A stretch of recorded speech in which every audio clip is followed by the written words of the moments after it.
Okay, we're here with head softball coach Shelli Sarchett, previewing the weekend series against non-conference foe Central Washington. The games will be Friday and Saturday down at Bear River. Coach, and coming off of a weekend where you split, only got one doubleheader in this weekend against nationally ranked Cal State Dominguez Hills, but we're able to get a split, including a shutout in the second game. Coach, just kind of give us some of your thoughts on it. First opening weekend at home, got at least a couple games in, and pretty solid result for the second one. Yeah, we would have liked to get all 4 games in, but it is what it is. It's something we deal with. California is being hammered pretty well here, and it's going to continue to stay wet. So any games we can get in is good. To gain a split against Dominguez Hills speaks volumes, and then to throw a shutout in our win means a little. It means even more. We've been telling this team that they're capable of winning big games and capable of competing with the top. And even though we got hit hard in the first game, they kept their heads up, chin up, and fought in the second game. And they just have to know that they can win. And it was nice to see them kind of put together what we've been talking about, both sides of the ball, offense, defense, pitching, and make things happen and come away with a win against a ranked team. Coach, and then, mentioning Gage Garcia, she got her first win on the season, a 2-hit shutout. That was the first time this season, I believe, that you've shut anyone out. How does that help the team mentality moving forward? Like you just said, knowing that you can do something and doing it against a ranked team. How big is that for your team moving forward? Being like the start of the season, facing a lot of really good, I'd say, solid teams. Well, I'm hoping it bodes well for them. I'm hoping it shows them that they can compete. We can talk about it all we want, but until we prove it, it's really hard to get them to realize it. So hopefully, with that 2-0 win and a shutout by Gage, they can see that they compete at that level. Gage has been a whole different pitcher since the second she showed back up on campus in January. She kind of did some self-eval over the break, and this is a whole different Gage. But this is the Gage we recruited, but this is a whole different Gage, and it's been such a pleasure to watch this young lady grow, compete, and become, one of our go-to in the circle. And then just touching on, I know we've had some kind of crazy weather going, but this week, another crazy storm coming in. What is the mindset in practice, trying to stay focused with all these outside obstacles potentially affecting series? Now, last weekend Chico got postponed, and then Dominguez this weekend, you weren't able to play your game Saturday, and then potentially this weekend, what the weather's like. How do you guys stay focused and stay the track in practice and stuff like that? If you've lived here as long as I have, this is nothing new for Humboldt. And I think we're more well-equipped than the rest of the CC2A who's dealing with it. Having the field house is a godsend.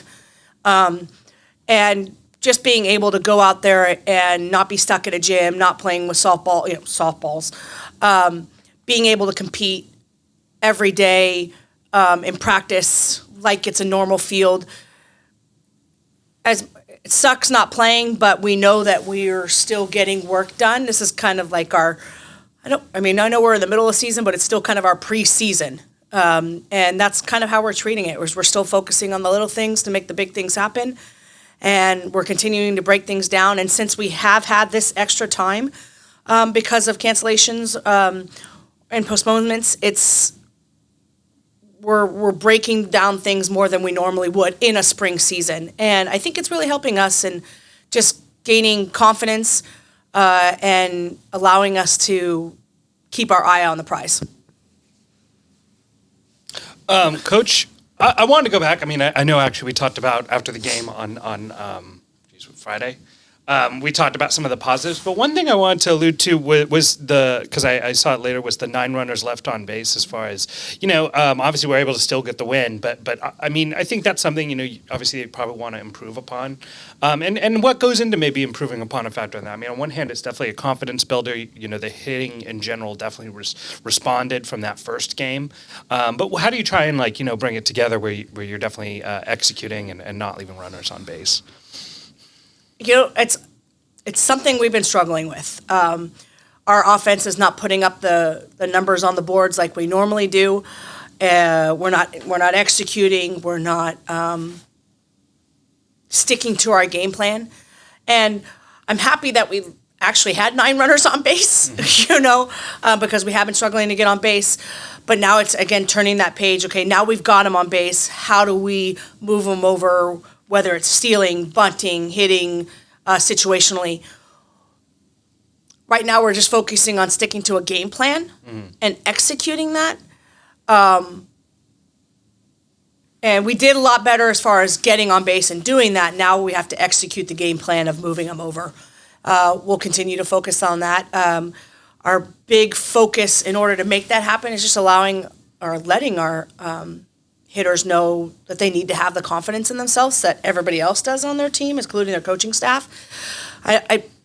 Maybe it was Texas, I don't know, maybe it was just the start of the season that kind of catered to the loss of confidence, but we're getting that back. Whether it be just feel good kind of days in the field house, breaking swings down. Again, I know I continue to say this, but doing the little things in order to make the big things happen. And we just got to continue to do that and continue to push. And eventually we can execute our game plan about moving those runners over and hitting situationally. And then, I know it's kind of was asked earlier, but maybe another way I just was wondering is specifically, I know one thing that I touched on that I was thinking about was you kind of had made it through that early gauntlet of the season. And this was kind of going to be that, switching back to at least just more evened out, I guess, opponents. I mean, at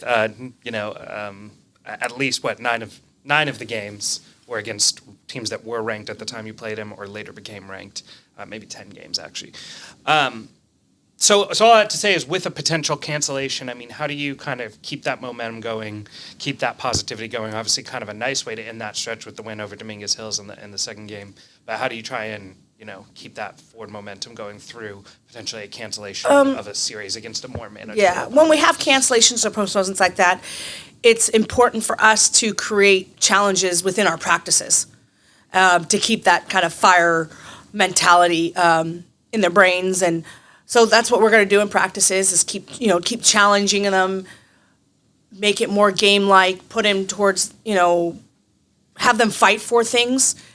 And hopefully that keeps that mentality, that momentum going into when we do eventually play games. That's the best way we can do it as far as practice is concerned. You're right, we threw them into the gauntlet, it's just 9 out of 12 games or something like that against ranked teams, but I wouldn't have it any other way.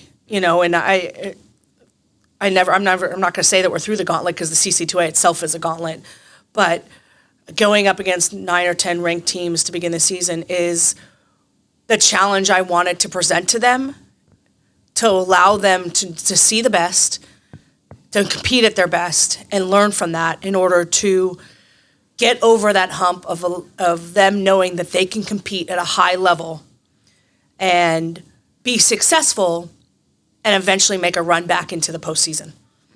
And maybe a last follow-up with that is just, I guess optimistically, if the series is able to come together with Central, what do you hope the team gets out of that transition from going? I mean, I don't want to minimize any opponent, but that transition from obviously just playing what you would consider elite teams, top 25 teams, versus teams that maybe are more in just the middle tier of Division II. What are the differences? What are the opportunities that transition provides? What do you hope that they take from that game that maybe they can really capitalize when you're facing an opponent that's a little more manageable? A couple things. One is, the main thing is just momentum, right? Continuing the momentum. 2 is not allowing them to treat any team differently. We got to go and expect every team that we play are national championship caliber. And if we continue to do that, we'll raise our level of play into national championship caliber, which is where we want to get back to.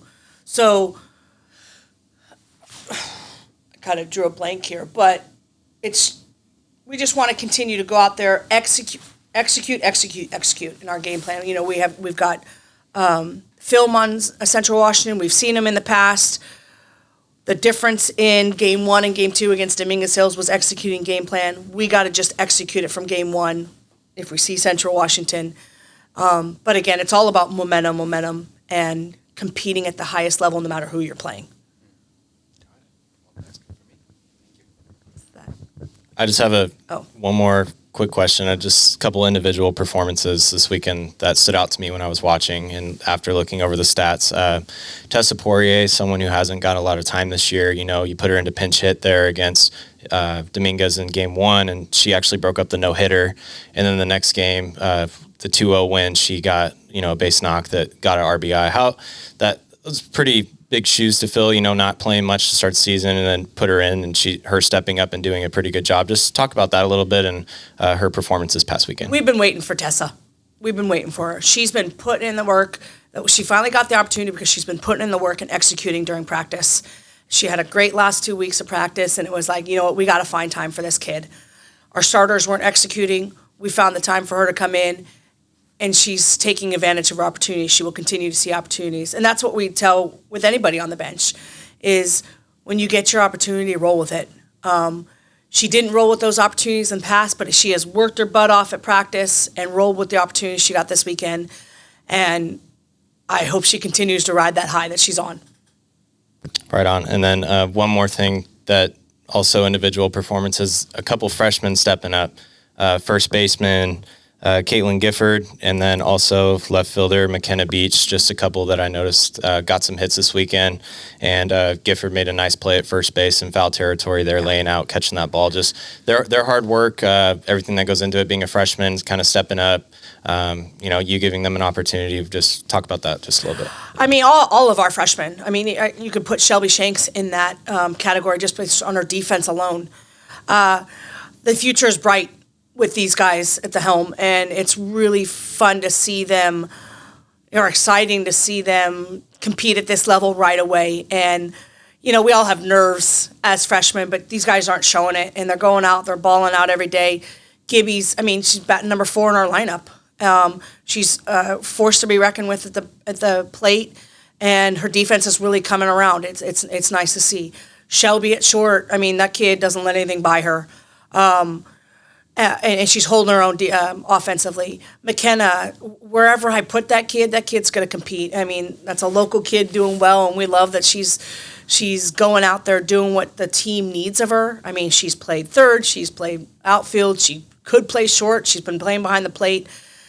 That kid's just a baller. She's going to go out and continue to do. But it just really bodes well for the future of this program when our freshmen are really stepping up in a rebuilding year and setting the tone for everybody else. Awesome. Thanks, Coach. Appreciate it. Toots, poots, guys.